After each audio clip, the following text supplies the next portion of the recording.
Hi everyone, I'm Gary Null. Nice to have you with us today. For those of you around the world who listened to Whitney Webb's discussion yesterday, it had originated on Tuesday evening's Progressive Commentary Hour. I'm doing a part 2 next week.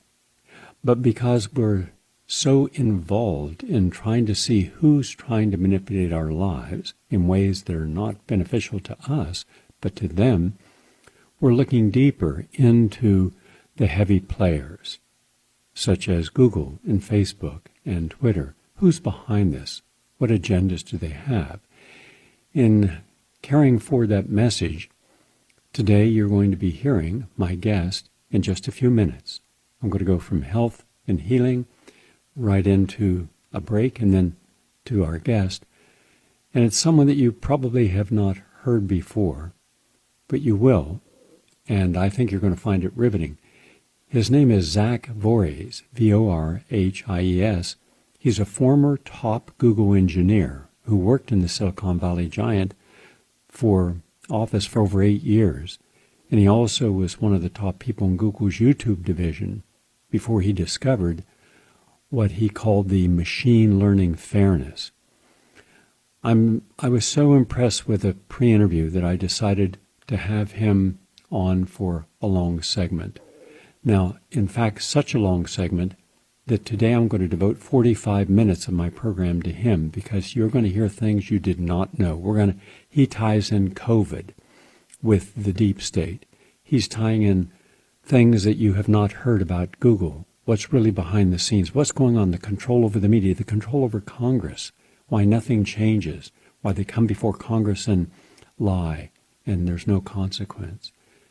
I suggest that you call your friends that you would hope that would find this information relevant because you're not going to hear it elsewhere. In fact, I've invited him for next Tuesday's Progressive Commentary Hour for the full hour. So we have 2 really powerful shows and a third coming at you with Mark Crispin Miller, a full hour. Now to the latest on health and healing. As I mentioned yesterday, there's a big problem with eating meat, and I'm going to cover it right now. This is a study from 2 universities, Tel Aviv University and the Sorbonne in Paris. Over the years, scientists have demonstrated an association between red meat and processed meats and cancer. However, they're still looking for what drives that relationship. So the authors in this particular study, which is published, by the way, in the current British medical journal, Medicine, argue that at least part of the answer lie in the immune interaction. Now, why is this important? Because right now, we're going back into flu season within the next few weeks, depending upon where you live. And we know that they're not counting any longer flu and influenza, pneumonia. Why not? They do it every year. Because in my opinion, they're conflating the annual flu deaths with COVID deaths. And we see that they're doing this in other places, meaning where you'd normally have, anywhere from, depending on the size of the country, I think South Korea has 33,000 cases of death from this, mainly in those who are vulnerable, who are young, with a compromised immune system, and those who are older and compromised immune system. Let me add this caveat. The fact that you're older does not mean you're more susceptible to disease. That is a myth. We are susceptible as we get older, over the age of 40, by the way. Old age actually starts at the age of 27, biologically. But for the average, we're talking about 40. And again, I know people in their 70s and 80s who have no comorbidities, who do everything that they can right, exercise, stress management, proper diet, plant-based diet, positive attitude, proper thinking, and they're as healthy as a 20-year-old. But it's the vast majority of people who have not paid attention and now who have multiple comorbidities. The more that you have, the more susceptible you are, if you have COVID-19, to dying from it. So I'm working right now and should have it completed in the next 3 weeks. The first universal, meaning the whole world, preventative program in aging. I'll be sharing it with everyone as soon as it's gone through its peer review system. We have, I think, around 50 to 100 medical doctors and scientists in anti-aging medicine reviewing the papers, and then I'll share it with you. So you'll all get this. And I believe that we could reduce the risk of death from major diseases by at least 50%. I'm talking about saving at least 1 million American lives per year, minimally, if, and there's the big if people followed it. But it's up to them to follow this. In any case, getting rid of meat, all meats, all animal proteins is a very important part of it at the dietary level. In red meats, the ones that you're getting on your steak and all these advertisements, the hamburgers, the meat, the salami, the bolognas, all these. So what we have found now is that the more you're consuming animal proteins, the more susceptible you are to type 2 diabetes, obesity, cancer, hypertension, and cardiovascular disease. Red meats and processed meats have each received a fair amount of attention in this regard. So if we're able to get your immune system stronger, it means that whether it's the flu or a cold or coronavirus, you're going to be less susceptible, and if you should contract them, more likely to survive and have minimal effects, young or old. Now we know that the meat is loaded with high fat and also the nitrites, heme iron, and then some compounds that are used in the gut. But and then we start taking all these antibodies. And these antibodies, which are overused in the United States, are not good either. And then the animals are fed antibodies. Why? Because they're sick. And also it allows them to gain weight. Just feeding antibiotics, they gain more weight, and they sell meat by the pound off the hoof. So it's a corrupting influence. So, and the meat promotes really heavy inflammation. And inflammation leads to cancer and dementia, diabetes, heart disease. So if you're able to give up meat in all of its forms, you're making a big positive step towards helping your immune system. Also, meat provides a lot of negative, destructive microorganisms to your intestine. We want you to flood the intestine with a trillion of the probiotics, prebiotics, the good bacteria that create the microbiome, which is instrumental in having a healthy immune system. Quite simply, the healthier the microorganisms you eat, the good bacteria, the healthier immune system. It's that simple. Meat contributes to negative factors, and those can mutate, and there's all kinds of chemical compounds in meat, and the cooking of the meat at high temperatures creates heterocyclic amines, heterocyclic, heterocyclic, and these are very strong cancer producers. Simple, okay? Next up from the University of Hawaii and the University of Southern California, quercetin. Now you've heard me mention quercetin for 40 years. Quercetin. That's why eating apples and onions are so important.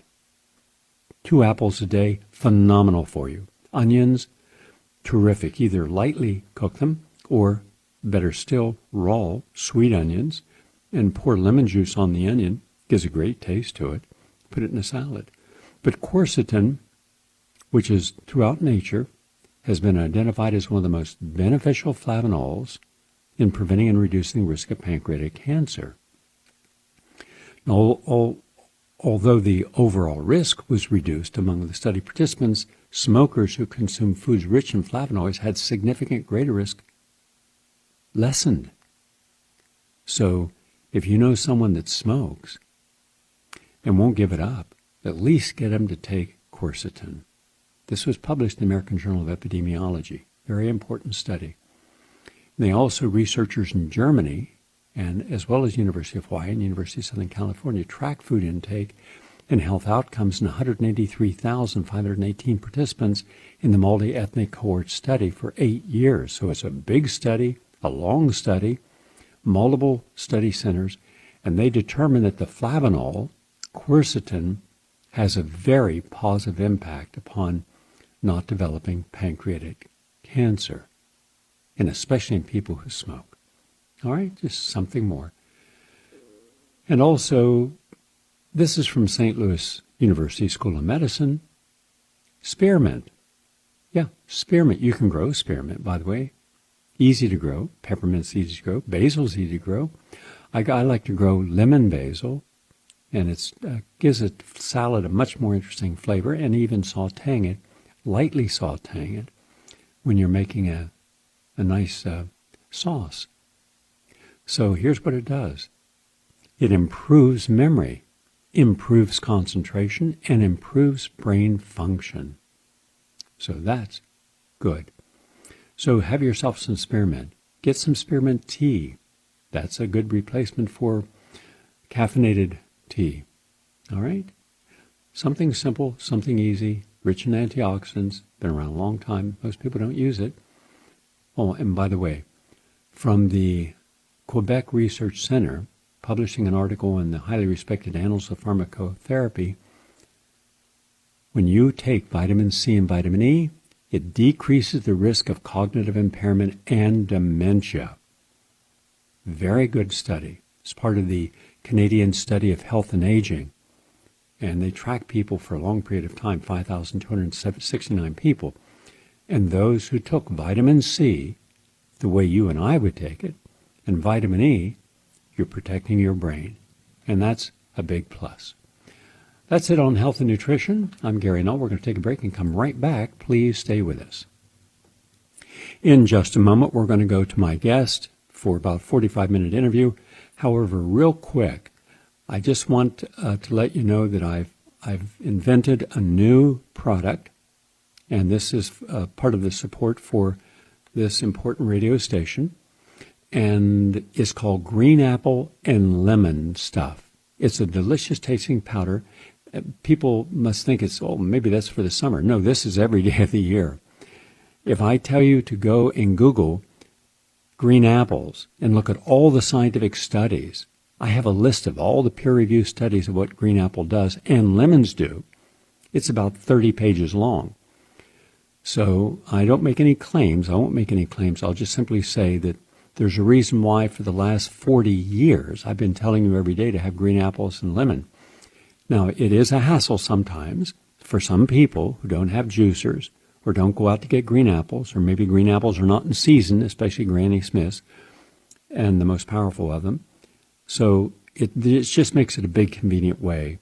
Also, you can travel with this. And no matter where you're going, even go to work, you just put some scoops in a little zip bag, take it with you. But make sure every day you start your day. Now, I won't tell you what it does in the body, but for those of you who've been using green apple and lemon, you know what it does. You know what it does. Well, I'll stop there, okay? It does something very important that none of the other things that I've ever made can do. This does it outstandingly so. So green apple and lemon stuff. It's delicious tasting. It's got the right fiber. It comes from the green apple juices. It's got the right lemons, a little stevia.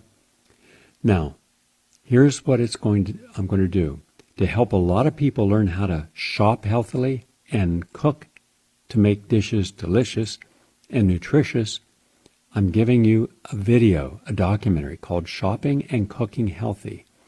And I'm outside showing you in a regular supermarket how to find healthy foods, in a health food store how to find healthy foods, then what to do with them when you get them home. So it's a lot of good information, especially for those who have been spending time at home, can't go out to restaurants. Why not make your food delicious, nutritious? The whole package is $104.94. You are only paying $49.49. You're saving over about 55%. So under $50 to you. And here's what you do to get your package. It'll be sent out today. Call 877-627-5065. 877-627-5065. Get your lemon and green apple stuff. You're getting green apples and lemon every morning. You take it first thing you do before anything else, before exercising, anything else. Green apple and lemon stuff.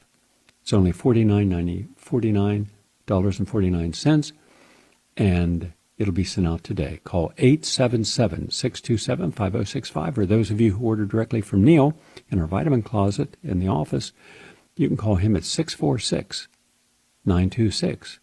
646-926-5430. Back in a moment with our guest. One individual who is shining a really bright light on Google, Facebook, Twitter, and other major social platforms is a former employee at Google, an engineer, for 8 years, and he spent a lot of his time in Google's YouTube division before he discovered Google's artificial intelligence program known as Machine Learning Fairness.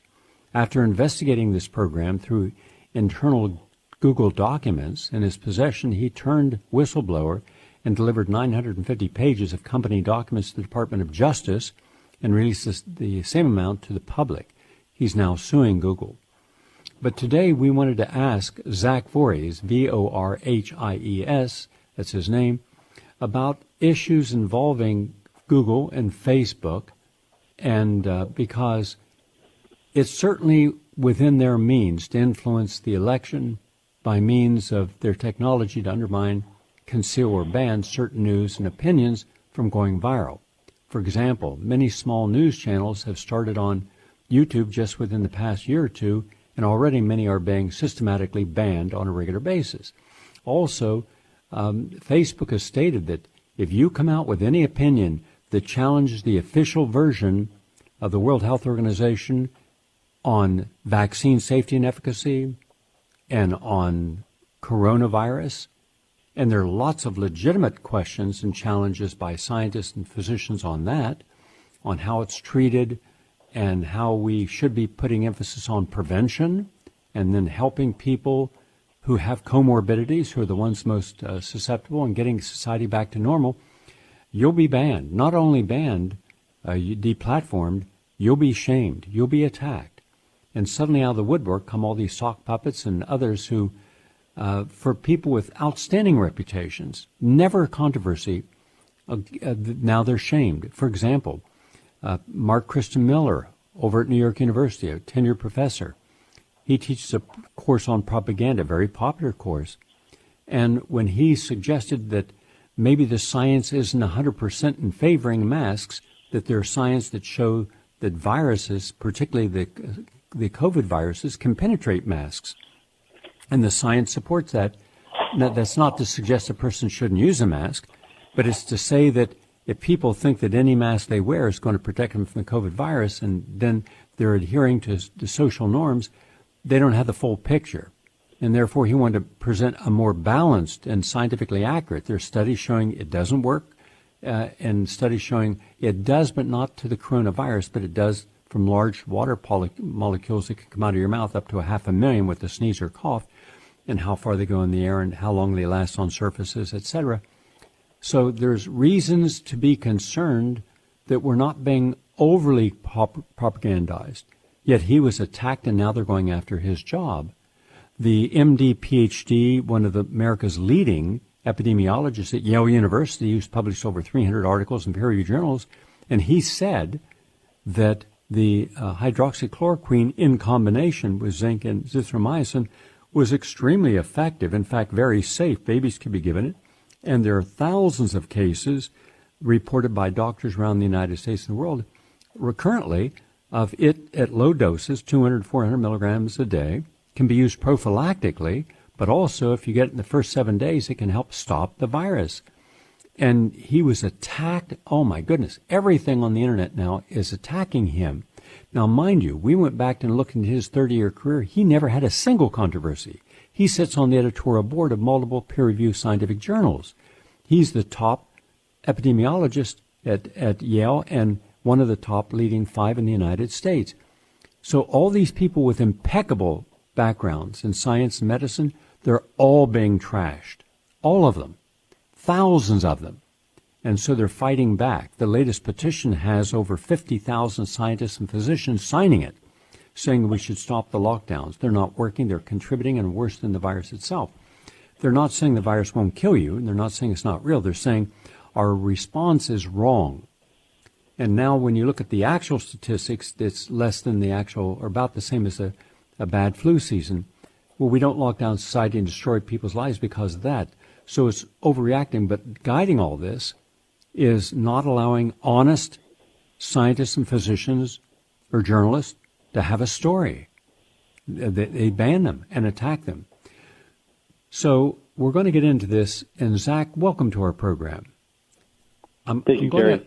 I'm going to hit you with a few things. And first up is, I have never supported Donald Trump. I've made my feelings about Donald Trump clear on multiple occasions. And yet, as much as I dislike Donald Trump and what he stands for, I dislike coups even more. And especially those who pretend to want to help the American public and who've done no such thing in the last 40 years, the Democratic Party. And it seems that the Democratic representative for California, Adam Schiff, has had an enormous role in persuading Silicon Valley companies to engage in illegal censorship. He did this for having voices opposing vaccine silence. Can you speak about Schiff's role, and is there any clear evidence of conflicts of interest between Schiff and these companies? And also, this internet censoring seems to be driven more by Democrats than Republicans and conservatives, yet we should try to avoid seeing this simply as a war between political parties, because I see both parties as being corrupt and not able to deal with the issues of the day. One final thing. 2 years ago, I was invited by Bonnie Faulkner, one of Pacifica Broadcasting's outstanding journalists, to come on the air at KPFA in Berkeley right before the vote to mandate vaccines. And I had done an enormous amount of research, over 15,000 hours of research, writing over 50 articles on the lack of true science and efficacy in vaccines. I've done 4 multi-award-winning documentaries, including The Silent Epidemic and Autism Made in USA, Vaccine Nation, and Deadly Deception, the latest one. So anyhow, I came as an authority in the field, and I've testified under oath on vaccine safety and efficacy. So I was going to lay out the argument that for people know what these vaccines have done, are doing, before you say, yeah, we want mandatory vaccines, because then you're putting your child at risk and yourself. Well, Pacifica station out there banned us, censored us. So-called free speech radio, forget that at Pacifica, we were not allowed to have free speech. But later, I was able to find that every single person who voted for mandatory vaccines had a financial gift coming to them in their campaigns from the pharmaceutical companies who were making the actual vaccines. Now, to me, that is a clear evidence of pay-to-play and should be not just unethical but illegal. Nothing happened. So now, for the last 3.5 years, it was Adam Schiff, as head of the Intelligence Committee, who said repeatedly, daily, as did all the minions around Schiff, Trump was influenced by Russia and Putin really controlled the election, et cetera, et cetera. But under oath, in secret, in his own chambers, people said just the opposite. Now, we would never have known that they were lying until that information was released about 5 months ago. So on CNN, Russia, collusion. But 4 investigations showed there wasn't any proof of that. But then his own statements, which were made public, there those same people, talking heads, were lying, and Schiff was the head of it all. That said, could you now tell us what we don't know about Adam Schiff and using the media platforms to spread their disinformation and fake news campaign, and not allowing Glenn Greenwald and Chris Hedges, and Abby Martin, and Glenn Ford, an outstanding journalist, Jeremy Scahill, to present their information, and Matt Taibbi, who found that they were wrong, that Adam Schiff and his group were wrong, and CNN and MSNBC were wrong. And then they didn't allow any of those people who had once been darlings of the left, because they're all liberal, didn't allow them back on the air. Your thoughts on this, please. Well, this is the problem that I have with authoritative content, is that if you look at the people that have the authoritative opinions, they've been the most wrong and the most damaging to our country over history. Wasn't it the New York Times that got us into the Vietnam War? Wasn't all these newspapers that lied to us about the Iraq War and to get us in there? And then at the end, they're like, oh, well, it turns out that we weren't right. We made a mistake. Oh, I'm sorry that you spilled blood and treasure into overthrowing a country that ended up with a lot of people dead. And really, it's these institutional fake news organizations like the New York Times, like ABC, like NBC, like MSNBC that have been lying to the American public and are the least trustworthy. If you look at Clinton, and I mean Bill Clinton, there is we all remember the Monica Lewinsky impeachment trial, and it turned out that Clinton was not impeached for Monica Lewinsky, but he was impeached for something that pretty much escaped the public attention, which was called Chinagate. And the background of this story that I became aware of this year was that Chinagate was actually the real story. And the media, propaganda was so strong that they misdirected the entire American public to believing that it was about Clinton's, sexual deviancy with a White House intern. And it focused on this. And then by the time everyone was fatigued over the impeachment sham, at the end, they got him for the real thing, which was selling out America for kickbacks from the Chinese Communist Party. This is how modern propaganda works. And bringing that into the digital realm is something that Adam Schiff has been trying to do. And what's really bothersome is that it's Adam Schiff that's driving a lot of the censorship that's happening with YouTube. It's Adam Schiff who wrote to YouTube saying we need to do something about this vaccine, content and these, and this vaccine content is like mothers with, 3 autistic children that all took, vaccines and then they became autistic. And so we need to kick this mother off YouTube because it's spreading quote unquote misinformation that is degrading the public trust in this, vaccine thing. Now, I believe, as a personal story, I believe that I am vaccine injured. And the reason why I say that is because for 3 decades, I've had debilitating migraines that were getting so bad that I was taking 16 Advil a day and about 8 Tylenol and about 4 aspirin together as a cocktail in order to get rid of this migraine that was essentially constant throughout my life in the last couple of years. It wasn't until I tried a keto diet and went very strict with my diet that I noticed that for the first time in a year, I had no migraine for the 3 days that I was skipping out on all the bread. By doing a gradual reintroduction of certain foods, I found out that I actually had a severe allergic reaction to gluten and whatever the heck is in corn.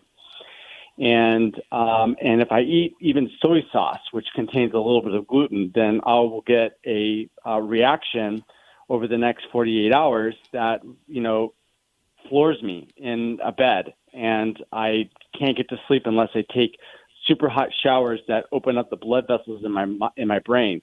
And since learning about this, I've been able to actually get, for the first time, relief from my migraines, like a complete remission and all symptoms, as long as I stick to a very natural diet without any processed food.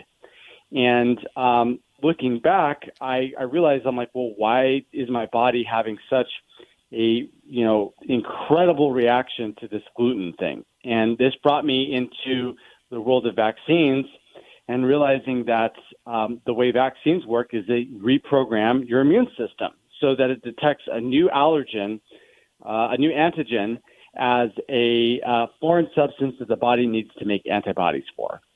And so the hope is that you inject this antigen with an adjuvant. The adjuvant is like a little Uber vehicle that takes the antigen and brings it to the immune system and presents it, and then the immune system freaks out and then creates an antibody, and then now you've got either a lifelong or, an antibodies for a few years. Now, if you're lucky, this antibody production is only going to go for, the antigen that is in the vaccine. If you're unlucky, what's going to happen is that some other antigen that's floating around your system that's giving subacute inflammation will be picked up, and then you'll get an antibody production for that. So it turns out that gluten is one of these subclinical inflammation triggers. Like you get it, your body doesn't like it. It's an anti-nutrient that the plant produces to make the stomach lining of the bugs that are trying to eat it explode. And so when you eat it in your body normally is able to produce it, or digest it, break it down. But it causes like leaky gut syndrome and some other things is it kind of like tears down your stomach lining. And this happens for anybody that eats it, like, and even cows too. Like if you feed a cow corn, which is, whatever's in corn is similar to gluten, what you'll notice is that they have they've got a really bad situation with their digestive tract. And so what happens is that if you get this vaccine, which has an adjuvant in it, if you're unlucky, then it's going to attach onto some of these gluten molecules, and it's going to present that to the lymphatic system, and then your body's going to be like, oh, this is the thing that's causing the inflammation. This is the thing that I need to make an antibody for. Now, boom, for the rest of your life, you have antibodies for gluten. And if you eat gluten and it gets into your blood, your digestive tract, then your body starts having a little mini cytokine storm and starts going crazy and starts doing and this is what happens to me. And so if I sit down and I eat popcorn at a theater, within 2 hours, my head will start sweating, which is the prodromal effects that precedes my migraine. And then I won't be able to sleep for the next 6 hours because I will have pain that's so bad that I literally want to kill myself. And I can't put it any other way. It's also weird in that it gives me a depressive episode when I'm in it. And it basically makes me like want to end my life. And I thought that I might end up ending my life because this pain was so ever present. And part of that was that I was eating really delicious food at YouTube at the time, and I didn't realize that the gluten was this trigger. And so for me, this fight against vaccine damage is really real. I cannot go and eat normal food with people anymore because most of the food is loaded with this anti-nutrient that I'm horribly allergic to. And so when I started to wake up to this fact, and I was like, wow, all these people are getting, an immune response. Like you look at autism, it's an immune response. The brain is being attacked by the body's immune system. You look at rheumatoid arthritis. Well, it's the joints being attacked by the immune system. And you can just pretty much look at any sort of disease, and the commonality of it is that for some reason the body is attacking the tissue. And so where are all these diseases coming from? Well, modern science doesn't know. It's like we can launch a Tesla into orbit around the Earth, but all these immune systems totally escaping the realm of science. I'm sorry, I don't buy that. And in 2019, I didn't buy that. And as I started to come through, I started to realize that the commonality for all these diseases is that it was likely traced back to a vaccination program. And, thank God, a wonderful individual by the name of Robert F. Kennedy Jr. existed, and he created the Children's Health Defense Fund. And what he started doing is he started doing these Freedom of Information Acts and digging these studies that the CDC had done on their own but had buried, getting them out there. And the CDC started, and you can see these like 43 hidden studies that were exposed, and they're posted at the Children's Health Defense Fund. And what you see is that all these different vaccines that are being used cause a whole bunch of different problems. And what's even more disgusting is that the executives of these companies knew that these vaccines were causing problems in the 90s. And the reason why we know that is because they all got together in an emergency meeting at a retreat on a place called Simpson Island. And for some reason, they took a transcript, a recording of their conversation, and they went, oh my God, these vaccines that we're doing are causing all these autoimmune epidemics. What are we going to do? And they had the choice of, well, they can come clean and tell the American public that this vaccination program was harming them, and then dealing with the ramifications, or engage in the cover-up. Well, they decided to do the latter. They were going to engage in a cover-up. And what we're dealing with right now is essentially the largest medical scandal in the history of humankind. Forget smoking. Forget margarine. The vaccination program that we have is making us the sickest individuals ever. And instead of coming clean about this, the pharmaceutical industry has decided that they're going to censor and ban and prevent people from talking about this. And if you think that vaccines cause problems, then you could be labeled as a crazy person. And I see this in some of the content creators that I watch about psychology, and they're trying to push for vaccine hesitancy as a mental disease, as if connecting dots now is something that you should be put in the crazy house and have a straitjacket put around you. Like, this is the kind of stuff that was done in the Soviet Union for people that thought that the government was bad and actually killing a bunch of people, which it was. And this is kind of the dangerous thing that we're getting, where acknowledgement of the truth can put you in the crazy house. And so, what's been happening is that you have Adam Schiff, who's a compromised deep state asset. He's going around and he's trying to push for, the censorship. And the censorship's happening on YouTube. The censorship's happening on Twitter. The censorship's happening on Facebook. If you've got a Facebook group that's sharing stories about this autism epidemic, your Facebook's going to go down. Maybe it's your group that's deleted, or maybe it's your entire account that's being deleted. And we're starting to see the latter more and more and more as this is all breaking out. And so the question is, well, why do the pharmaceuticals industry care so much about the vaccine? Is it just because they're trying to engage in a cover-up? Now, boom, 2019 happens, and this COVID pandemic goes widespread. And now they're saying that we're going to be in this lockdown, totalitarian martial law state until a vaccine is produced. And then they're like, well, we're going to have a vaccine in the summer, and then we're going to have a vaccine in the fall. And now it's looking like we're not going to have a vaccine into the winter.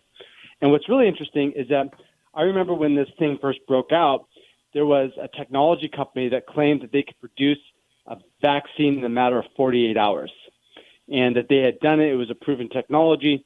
But instead of this being accepted, and this, because you would think that that this is true and this is really the solution, you would have a Manhattan-style project that could accelerate this thing so that we could get a vaccine turned around, and then those that wanted to take it could take it, and then you could achieve herd immunity a lot quicker. But instead, we haven't gotten this yet. The promise of a vaccine has still been dangled in front of us like a carrot, saying, well, we're going to be locked down until we have a vaccine. And now what's happening is we're creating this situation where the population is turning on itself, because the people that see the truth of vaccines and realize and have investigated the fraud and all the damage that this thing has done are now being ostracized by members of their own family, by their friend groups.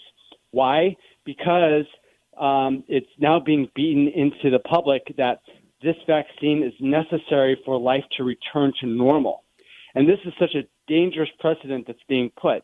And what's also crazy now is that this new fourth generation vaccine that's being proposed is a new type of vaccine, which instead of just giving you, virus DNA and an adjuvant to create an immune response, it's actually using an adenovirus that has its payload embedded inside of it, and then it goes into your body and then injects this payload directly into the cells in order for your body to produce, an antigen. I'm not entirely clear why they want to do this with this fourth generation vaccine, but it's clear that this is what they want to do.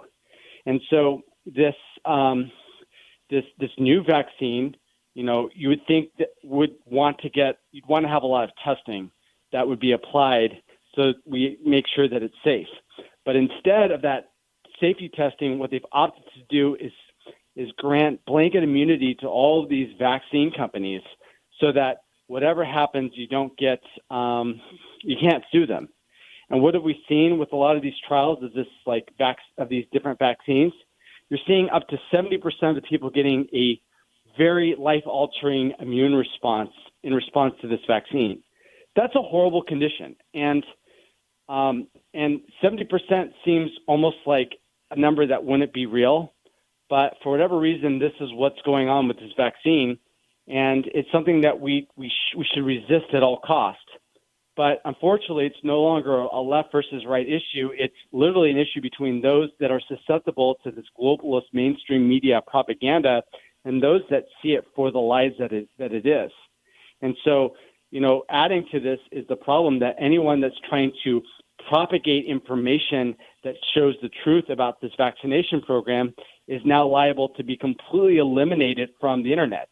And, keep in mind that there's websites that take your Facebook ID as a way of logging into their system. And if Facebook says, hey, we ban you, then your personal identification that's associated with that Facebook to log into websites goes down with it. And so what we see right now is this unveiling of a Chinese-style social credit system to each one of us, such that once, you're allowed to use these internet services, but if you say anything that they don't like, even if it's not on their service, they're now writing into the terms of service that they can cancel you. And this is what's happening with, YouTube. You don't even have to say anything bad on YouTube. If they see you say something on another video platform, then they can say that you yourself are a problematic individual that's brand unsafe. And as a result of what you said on other people's platforms, they can cancel you. Now, we've been through a civil rights era. We've said, well, you can't judge someone based on the content of their skin color. But for some reason, and I've looked through this, and it's this incredible loophole that you can ban someone for the content that's in their head. So they don't agree with the mainstream media on the authoritativeness of this COVID virus or whether vaccines are safe. Then as a result, you can be deemed an inappropriate person and be liable to be banned off of social media. And in the future, it's already happening. In fact, you can be banned from your payment processors. Like this network of people that I'm helping sue Google at punchgoogle.com, they're finding that they can't get PayPals. They're finding that they can't get Stripes, the Stripe accounts to process credit cards. All these people are being banned from being able to use a plethora and a plurality of different services on the internet. And really what they are is, we may think that, they're fringe because they do this content. That doesn't really apply to me. But my response to that is these are the canary in the coal mines. They're showing us that there's a very deep problem. And if we look at other countries like China that's rolled this out, originally it was the few individuals that this was tested on first, and then it's been rolled out to everyone in the country. And what do they have in China? Well, if you say something bad about the government online, then your social credit score goes down. And if it goes down too low, then you don't get to ride the train. You don't get to fly on an airplane. You don't get to have a job. And not only does your score goes down, but the score of your friends, your family, they all go down, which creates this social shaming system. And this is really the next step here in the United States. If we don't turn this around, we're going to get the Chinification of our individual status. We're going to have a social credit system. And as a result, if we say the wrong thing online, despite having the freedom of speech, this Chinese-style social credit system will block us from access from the economy. That's serious, and they're doing it. Now, you, being at Google, you had an opportunity to see a lot going on, but Google's protected, as are Wikipedia and Facebook, because of Section 230. That that allows them to not be sued, but then we're finding that they have violated the terms. And now there is a bipartisan effort to deal with this. And by the way, it was Bill Clinton's Communication Decency Act which did this. Now there's a Senator Hawley, Hawley, from Missouri, who has a bill in the Senate to either amend or repeal it that seems to have bipartisan support. And I think that's very important that we strip these. And then you look at Wikipedia. My final question deals with Wikipedia. It continues to expand, and it is the enforcer, the punisher, destroyer of reputations, the libeling of people with impunity, because no one that they libel that I have met, including Robert Kennedy Jr., none of the people that they have attacked, whose reputation they've destroyed, like Deepak Chopra or Rupert Sheldrake, Shel Atkinson, none of these people were able to ever amend or change to accurate description on their Wikipedia page. So they don't abide by their own rules. So the question is this. Google will send you to Wikipedia no matter what question you ask on health, and all the information on health, from our perspective, in my opinion, is biased and a danger. All the good information from peer-reviewed literature that we support, none of that is supported. They're pro-vaccines, they're pro-GMOs, and all these other misstatements. So by your estimates, Google has donated at least $7 million to Wikipedia. What can you share about Wikipedia's relationship with Google now? And now that it is Google that is supposed to also determine what is real and what is fake, when nothing that I can say personally about Wikipedia shows that it's anything but fake because of the information that it gives and the lack of authoritative voices and the lack of scholarship that a real encyclopedia like Britannica has, where you know the instructor or the professor, their background, their curricula vitae, and they're almost always an expert in that field. With Wikipedia, anonymous. Your thoughts, please. Yeah, the anonymous is a very big problem on Wikipedia because the only people that are logged in are logged by their IP address. And so, before you figure out who's writing about you, you've got to unmask them. And that's just a giant problem in itself. How do you de-anonymize this IP address and figure out who the person is, especially if that IP address is being shared on a time basis? At a university, for example, they have dynamic IPs, so a person will use an IP one day and then they'll use a different IP another day. And so when you get an IP address, it's not only the IP address, but also the day that it was used. And trying to figure out who used that is, a lot of cases, absolutely impossible. Like, it's just not a problem that you can solve. And this is a really big problem with Wikipedia because good luck trying to find redress if you're a person being slandered by one of its anonymous authors.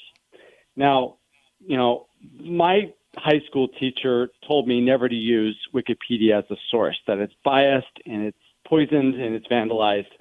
Yet Google has decided that they're going to use Wikipedia in order to page rank the entire internet. This is not a super secret thing that they have. This is something that they've stated out in the open. It's public. It's their search. It's their page ranking guide for SEO. And what they say in this is that they assign a page rank score called an EAT score, which stands for expertise, authoritativeness, and trustworthiness score. And Wikipedia is clearly in the instructions for the page ranker to use as a source to figure out what the score, this PageRank score, is going to be for a website or a person or a topic. And that's fed into its giant search engine algorithms that are then used to rank results back and forth. And so if you're not part of this authoritative group that Wikipedia praises, then your website's going to go to the bottom of the search rankings. And this is really a systemic threat for, the United States. And the reason why I say it's a systemic threat is it's not just something that is a problem with Google.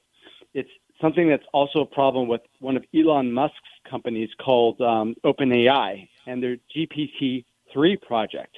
This GPT-3 project is the Star Trek computer of AI systems. And it was just released 3 months ago in an OpenAI that was time limited. People were able to access it and talk with this AI, and it was absolutely the most mind-blowing thing. I saw someone doing a YouTube video talking to this GPT-3 system, and as far as I can tell, it's everything any movie has ever promised that this AI system could be. It's really that intelligent and smart and it gives the right answer pretty much every single time. It can reason. It can generate code, which I believe is one of the secret Turing tests that should be defined as whether something can generate code from English statements. This is the thing that can, in fact, you can generate websites. You can say, I want a website with a button that has this label on it and a circle and this thing, and then it will go and it will generate a website and encode the HTML itself in order to generate this website. And people have created demos. Microsoft came through and saw this and then immediately signed an exclusive license for this technology. Now they're the only sole user of GPT-3 and this godlike AI system that's out there. And what did they train this GPT-3 system? Well, they trained it on Wikipedia. And that's a really big problem because what it's been baked into is all the vandalisms, all the poisonings, all the bias towards the globalists is now encoded in the most advanced AI system the world has ever seen.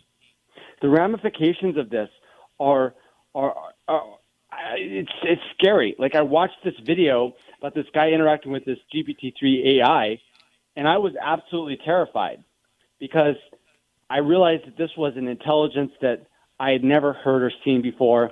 It seemed to be self-aware, and the idea that they would use Wikipedia to program this thing is a crime against humanity. It really is. And,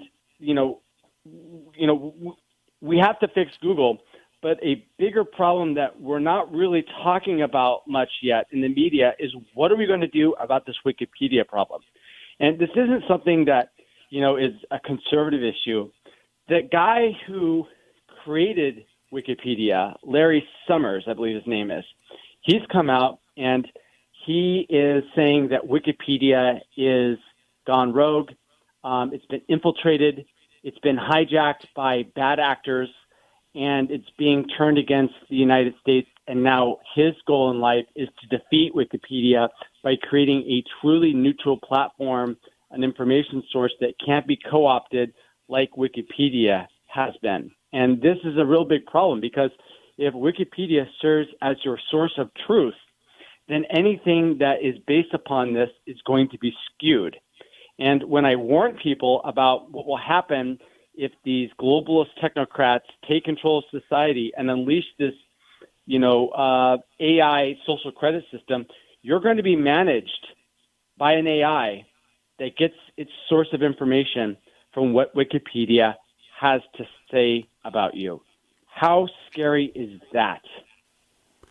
Very. One quick last question. All of this is predicated upon someone in power knowing what they're doing and using the power that Google gives them to manifest this. Could you tell us anything about what you found about the founders of Google and why we should be very concerned about what this monster they've created? What's really ironic about this is the fact that the people that created Google ran away from the totalitarianism of the Soviet Union, Sergey Brin and Larry Page. And, to a lesser extent, Eric Schmidt, who sees as his mentor Henry Kissinger. And these are all people that escaped out of the, Eastern European totalitarian system. They came to the United States, and using the freedom and prosperity that is endemic in this country, they created one of the most powerful and useful services the world has ever seen. How ironic now that they've created this golem, and this golem is now running amok, censoring mothers of vaccine-injured children, censoring people because the globalist media doesn't like them because they represent a threat to their advertising and business interests. This is the thing that they've created from people that should have known better, from people that do know better, from people that ran away from the very system that they've created here in the United States. And so if, Larry Page or Sergey Brin or Eric Schmidt are listening right now, shame on you for what you have done to this country. We are now in an election crisis because of what Google has done to this country and the censorship that it has brought. When you guys built Google, you promised us you would do no evil. You promised us that your system was going to organize the world's information and make it universally accessible and useful. How can you say that? How can you say that you're making information universally accessible when you're deleting people because they're saying that vitamin C can be used to treat a disease? How can you say that you guys are doing good and live with yourselves, with your conscience, when your system is deleting mothers with vaccine-injured children? It is quite appalling that I myself participated in this system because I was an idealist. I was a leftist. I was a liberal. I believed in all these beautiful lies. And I got suckered into this company, and I helped participate in building of this system. In order to be right with God, have to do everything in my power to expose this criminal operation and bring it down. And that's the reason why I'm doing everything that I possibly can to expose Google and restore the First Amendment for the American public. Very powerful, Zach.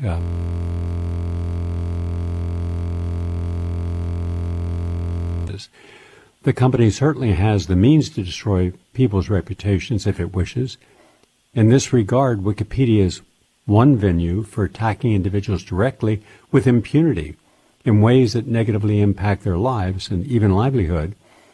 And unfortunately, unless people understand your message and support the causes, including the current lawsuit that you have against Google, and support also the bipartisan efforts that are going on right now with Senator Hawley, Hawley from Missouri, to repeal the Section 230 from Clinton's Communications Decency Act, I do not see this bemoaneth lessening but only increasing in its power, and that is a danger to all of us. Thank you very much for being there. And how can people reach you or share their concerns or support you? People can reach out to me on my Twitter account. It's up for now. Big Tech will probably delete it, but I'm there fighting every day. They can visit me at twitter.com/perpetualmaniac. If they want to see my disclosures against Google, they can do so by visiting my website. That's www.zachvorhies.com, ZACHVORHIES. That's a V, not a B. Or they can support me at our lawsuit at punchgoogle.com. That's all one word, punchgoogle.com. Okay. Thank you very much, Zach Vorhies, VORHIES. Mind you, former Google engineer for 8 years.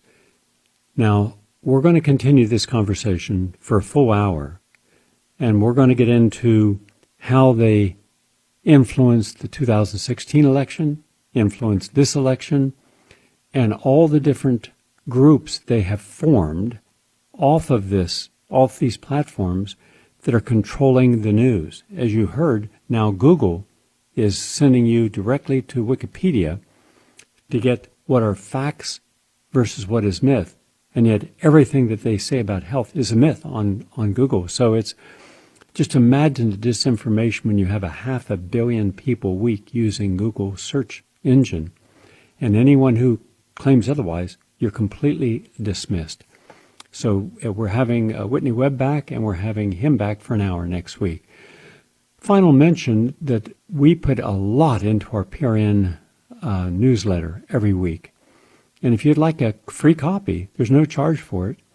Just sign up to be on the PRN newsletter. Just go to prnstudio@gmail.com, prnstudio@gmail.com. Also, just a cute little photograph. I get all kinds of animals over the decades, from herds of buffalo and some of the exotics, real exotics, antelopes of all types, oryx, adex, nilgai, impalas, all types, zebras of all types. But then a little one showed up. This is the newest addition to the Animal Sanctuary, where I'm broadcasting from. I thought you'd find it cute. Just go to prn.fm and it'll be there. And also, next week, I'm going to go over the results of our recent 2-week anti-aging study. The people have been home for 14 days in quarantine, and they're all healthy, not a single problem. We took everyone's temperature every day. Everyone wore masks, N95s, so social distance. It was outside most of the time where they didn't need the masks, and exercising and being near nature. But some phenomenal results, phenomenal. And they're still in it for another 6 weeks, and then we'll have the final results. The idea was, can we get in 2 weeks on campus what we got in 2 months? I believe that the results will show that this is going to work. Have a nice day, everyone.